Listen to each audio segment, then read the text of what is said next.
اس وقت میں جس جگہ پہ کھڑا ہوں اس کو بنگالی جیٹی کہتے ہیں، اور یہ ایک پرائیویٹ جیٹی ہے، لیکن حکومت نے یہاں پہ اتنے انتظامات کر دیے ہیں ان کے لیے کہ یہاں پہ باقاعدہ سے اپنی یہ گاڑیوں سے آ سکتے ہیں اور گاڑیوں سے آ کے اپنا مال وغیرہ اتار سکتے ہیں۔ یہیں پہ قریب آپ دیکھ رہے ہیں کہ ان کی لانچیں بھی موجود ہیں۔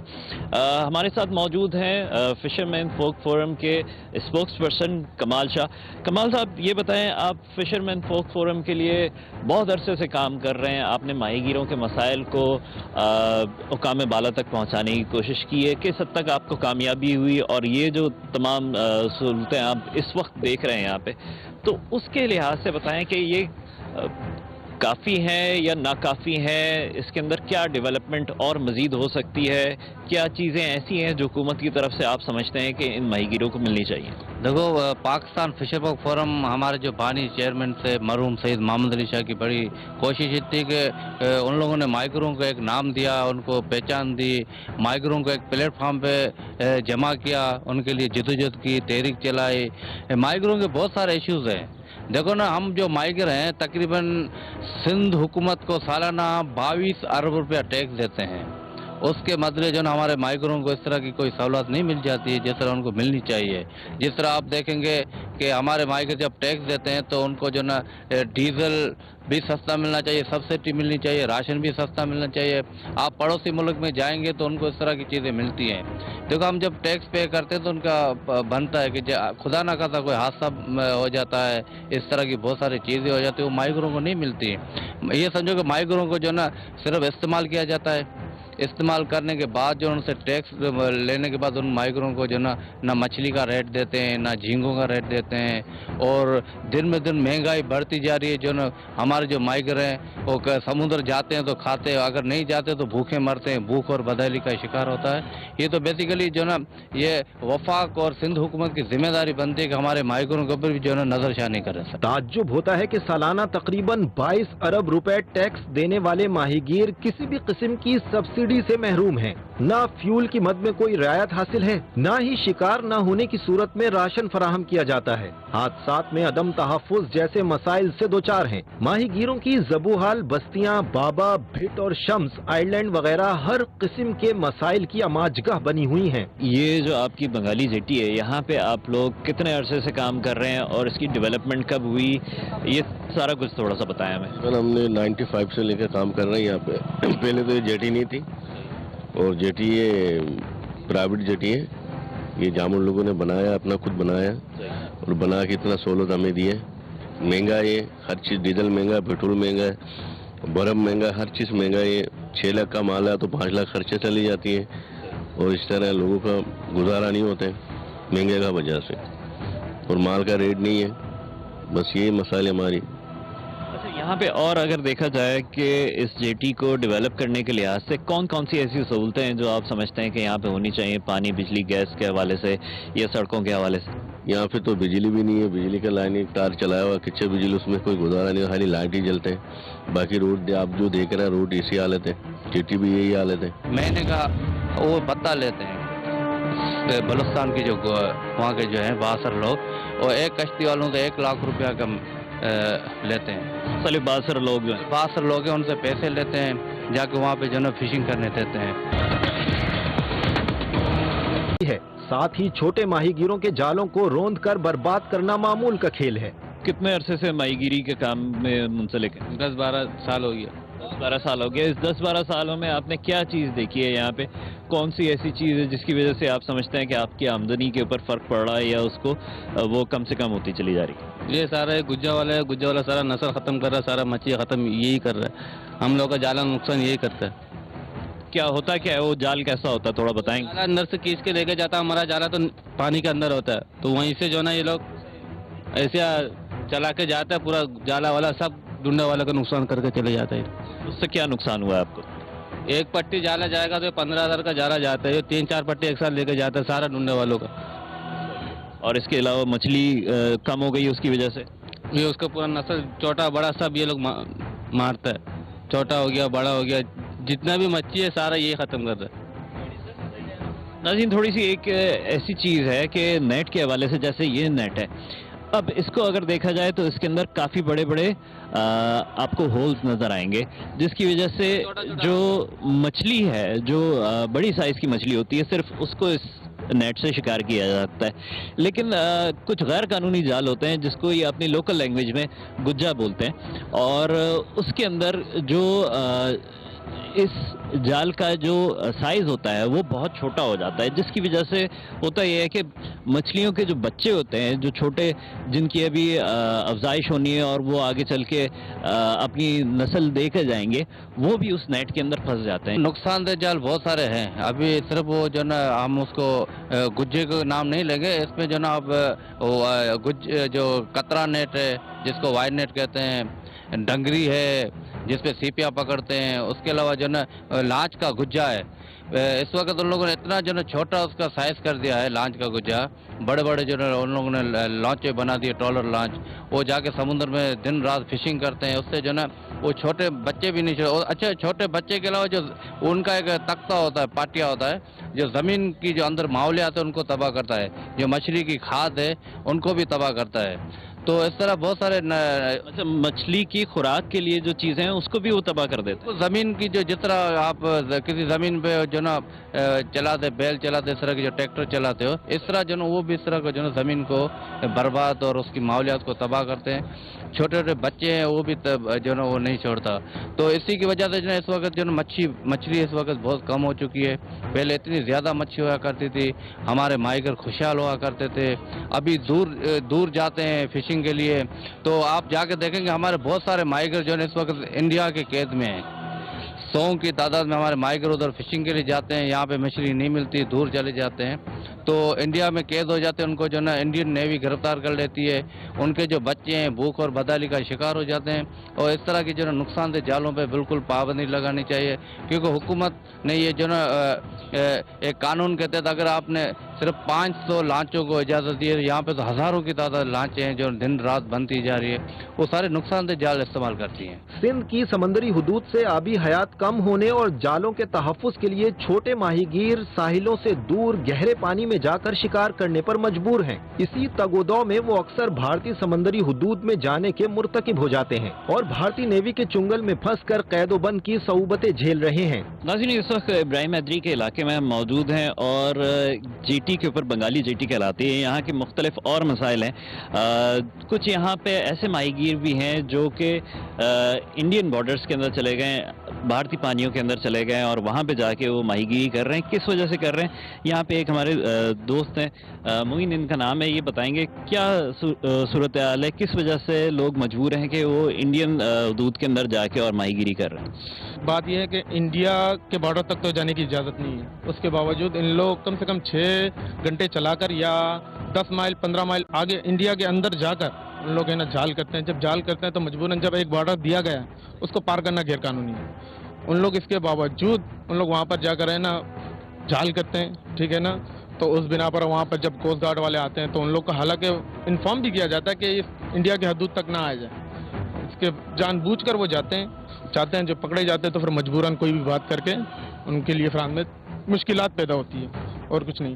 باقی جو نہیں تو جانے کی وجہ کیا ہے ان کی، وہ کیوں اتنا زور زبردستی سے کر کے چلے جاتے ہیں، حالانکہ ان کو وارننگز بھی دی جاتی ہیں، ساری چیزیں کی جاتی ہیں، مچھلی نہیں ہے یہاں پہ، کس وجہ سے جاتے ہیں؟ جانے کی وجہ یہ ہے کہ جب وہ جال کرتے ہیں مچھلی کے لیے ماہی گیر تو ان کو پریشان کیا جاتا ہے گجے والوں کی طرف سے، کیونکہ وہ ان کے جال خراب کرتے ہیں۔ تو انڈیا کی طرف اس لیے ان لوگ چلے جاتے ہیں کہ وہاں پر بارڈر کی طرف ان لوگ کو کوئی پریشانی نہیں ہوتی، وہاں تک کوئی جاتے نہیں ہیں، تو ان لوگ وہاں پر مچھلی اپنے مفاد کے لیے نا وہ آگے بڑھ جاتے ہیں یا بھول سے بھی آگے بڑھ جاتے ہیں تو ان لوگ پکڑے جاتے ہیں۔ اور گجے والوں سے یہ پریشانی ہے کہ ان لوگ ہے نا ماہی گیر کا ہے نا سمجھ لو کہ ہے نا ساتھ نہیں دیتے ہیں، ٹھیک ہے نا، ان کا جال خراب کرتے ہیں، لاکھوں کا نقصان کرتے ہیں۔ سرمایہ دار مچھیروں کے بڑے اسٹیمر ایسے جالوں کا استعمال کر رہے ہیں جن سے نہ صرف ساحلی آبی نباتات کو نقصان پہنچ رہا ہے بلکہ چھوٹے جالوں کے استعمال سے سیپ تک نکال لاتے ہیں۔ نتیجتاً سندھ کی ساحلی پٹی سے آبی حیات میں تیزی سے کمی ہو رہی ہے اور نہ صرف چھوٹے ماہی گیر بلکہ خود سرمایہ دار ماہی گیر بھی اب آہستہ آہستہ سندھ کے ساحلی علاقوں سے بلوچستان کے ساحلی حدود میں جا کر شکار کرتے ہیں، جس پر بعض اطلاعات کے مطابق بلوچستان میں موجود بااثر افراد سے فی شکار بھتہ بھی وصول کرتے ہیں۔